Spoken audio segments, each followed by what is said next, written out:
Given all the commotion from last week, one headline from NPR, National Public Radio, stood out.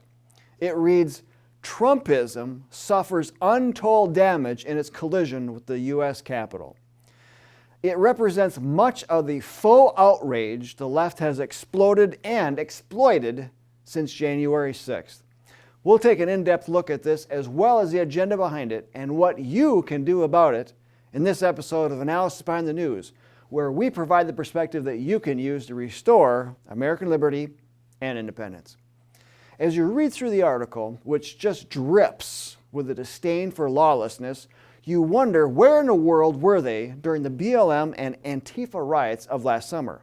After all, NPR provided continuous coverage of the merits of the movement amidst all of the violence and lawlessness.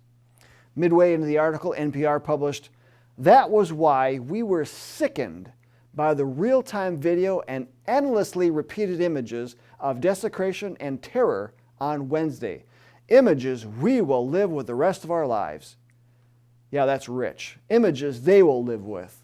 Never mind all of those whose businesses or homes were burned down or purposefully damaged or destroyed by BLM/Antifa over this last year.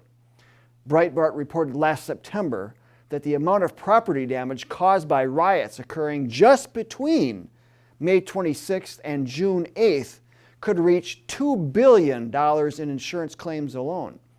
As the article pointed out, if you add up the insurance costs in 2020 dollars for all 6 major American riots during the turbulent 1960s, the total is a little shy of $1.2 billion, which means the terrorists in Antifa and Black Lives Matter caused more mayhem and property damage in a little over a week than this country saw throughout all the 1960s. Now, none of this is an excuse or reason to justify violence on any side of the political aisle. Yet, the events from last week are being used to punish not only President Trump, but his supporters by association.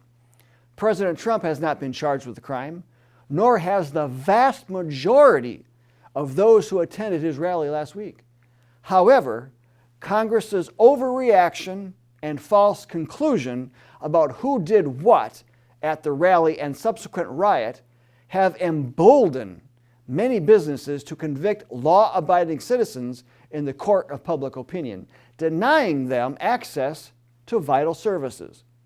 The most well-known of this is Twitter pulling down Trump's account permanently. Facebook also pulled down his account, and so he moved over to Parler, along with many of his supporters. Apple and Google then responded by taking Parler out of their app stores.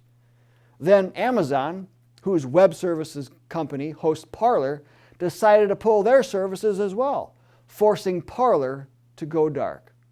As Parler scrambles for another web host, it has filed suit against Amazon, citing breach of contract. Amazon's deplatform of Parler was just the beginning. Shortly thereafter, AR15.com announced it was being deplatformed by GoDaddy, a partner of Amazon. It is now back up and running. Facebook announced that in the run-up to Inauguration Day, it was removing all content that mentioned the phrase, "Stop the Steal." TheNewAmerican.com reported in late November that Facebook said it had removed from both Facebook and Instagram more than 265,000 pieces of content it deemed as voter interference, and that it had placed warning labels on more than 180 million pieces of content in the United States related to supposed voter interference. The censorship and shunning have expanded from web hosting and social media to now payment processors. Stripe and Shopify canceled their services with the Trump campaign and related online stores. Donations and store purchases are not able to be processed until a new vendor can be put into place. According to a CNN article published at MSN.com, some of America's largest corporations have announced they are no longer contributing to the political action committees of the 147 Republicans who voted against certification of the electoral votes last week. These corporations, of which we would bet never met a government subsidy they didn't like, includes Airbnb, Amazon, American Express, AT&T, Blue Cross Blue Shield, Commerce Bank, Dow Chemical, Marriott, MasterCard, and Verizon. Other large corporations said they would be suspending donations to all politicians.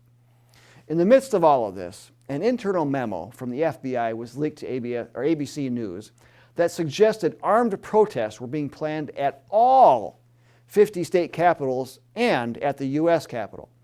It also made mention of a group calling for storming state, local, and federal government courthouses and administrative buildings in the event President Donald Trump is removed from office prior to Inauguration Day.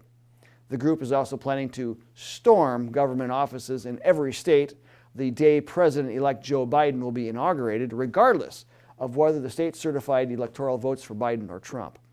Now, if there's any truth to this idiotic plan, then what's the point and what's the plan if they do manage to hold the buildings? Nothing good will come out of it. Anything that is done by force will obviously be met with an overwhelming amount of force that will have serious repercussions down the road. Stupidity of this caliber will only provide more reason for the federal government to clamp down on your liberties and usher in steps to further nationalize our local police departments. It's obvious that the media, Congress, and many local and state officials offer BLM and Antifa passes on the lawlessness it has generated. So let's not give them any more additional fuel for the fire. Remember that it was Antifa and BLM thugs that had no problem with terrorizing children, elderly, and minorities who had attended the Million MAGA March in D.C. at the latter part of the day, November 14th. What part did these types of groups play on January 6th is the question that we have to ask. According to thenewamerican.com, groups like the George Soros-funded Transition Integrity Project is one of the organizations that has been using the Black Lives Matter movement as a nucleus for building mass street uprisings against the president. There's also Shutdown DC, which carried out training to facilitate mass protests and civil unrest planned for the days subsequent to election night. It seems to be obvious that the left doesn't let a crisis go to waste, no matter who orchestrated the events of last week. And you know what? We aren't convinced of the mainstream media's narrative that point the finger directly at Trump supporters. Classic communist riot-inducing measures were employed that day, as on-the-ground reports indicate that radical leftists were organized in property destruction, attacks against the police, and inciting an otherwise peaceful demonstration. Now, Congress has once again introduced articles of impeachment against President Trump. So, what do? Accept the world as it is and lick our wounds and wait until 2022? Absolutely not. We get out of this mess by working with local and state legislatures who helped create this mess in the very first place. By undoing much of what was done within the weeks and months leading up to the election, we can have a more secure election in 2022 and 2024. But this will not happen without your involvement. And we don't mean just pay your dues and let us do the work for you.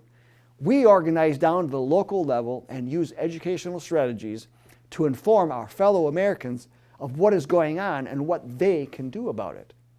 This generates the needed pressure to get laws changed. So please, don't settle to sit on the sidelines in frustration. Help us add some momentum to restore election integrity by joining the John Birch Society and working with other patriots in your area. The globalists, the swamp, the deep state, the insiders, and others involved in the conspiracy against you, your way of life, and traditional America will never quit. But neither will the John Birch Society. Links are in the video description.